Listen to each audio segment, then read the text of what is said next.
స్వర్ణోత్సవం స్వర్ణోత్సవం స్వర్ణోత్సవం మనందరి తీపి తీపి జ్ఞాపకాల సువర్ణోత్సవం, మనందరి నవ్వుల పువ్వుల స్నేహాల వెన్నెలోత్సవం.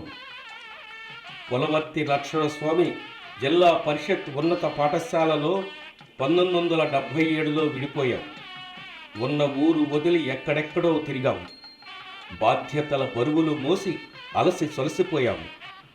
ఆనంద విషాదాలు అనుభవిస్తూ అనుభవజ్ఞులు అయ్యాం. 25 సంవత్సరాల రజతోత్సవం చేస్తామని మన స్కూలు మన కోసం ఎదురు చూసింది. అయినా మనం కలువలేదు, నిలవలేదు.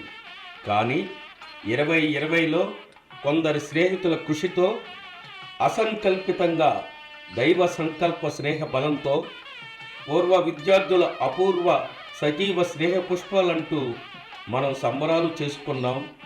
ఆనంద సాగరంలో అమృతాన్ని ఆస్వాదించాం. తరువాత వచ్చిన కరోనా కోరలలో కొంతమంది స్నేహితులను కోల్పోయాం.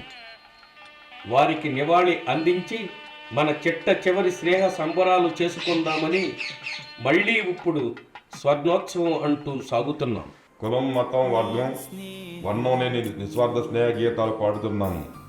మనలో కొందరు లేరు రజతోత్సవాలకు, మనలో మరి కొందరు లేరు మనం జరుపుకున్న అపూర్వ సజీవ స్నేహ ఉత్సవాలకు. కరోనాతో ఇంకొందరు లేరు మనమంతా స్నేహామృతం తాగిన అమరజీవులు. అందుకే మనం జరుపుకోబోతున్నాం స్వర్ణోత్సవం. ఈ సంవత్సరం మన స్కూలుకు వజ్రోత్సవం, ఈ సంవత్సరం మన స్నేహాలకు స్వర్ణోత్సవం. మనకి ఇక లేదు రాదు జరుపుకోని వజ్రోత్సవం.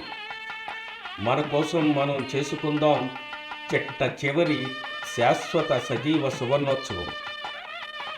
మన జీవితాలకు ఆనంద ఆర్తిగా, మన వారసుల జీవితాలకు సంతోష స్ఫూర్తిగా జరగాలి మన స్వర్ణోత్సవం.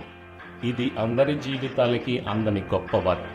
ఇది మనకి మాత్రమే అందుతున్న అతి గొప్ప అదృష్టం. 60 సంవత్సరాలు దాటిన వయస్సుని, 20 సంవత్సరాల యవ్వన మనస్సుని చేసే సంతోషాల ఉషక్షు ఈ స్వర్ణోత్సవం. ఈ స్వర్ణ స్నేహామృతం తాగి మనమందరం అవుదాం సజీవ స్నేహ స్వర సంగీతం.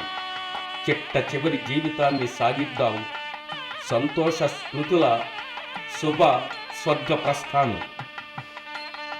స్వర్గంలో ఉన్న స్నేహితులతో కలిసి అక్కడ చేసుకుందాం వజ్రోత్సవం, అలాగే 100 సంవత్సర శుభ దినోత్సవం. చాలా సంవత్సరాల తర్వాత రాశాను కవిత. ఇది మన స్నేహాల మమత, తప్పులుంటే మన్నించాలి సతత.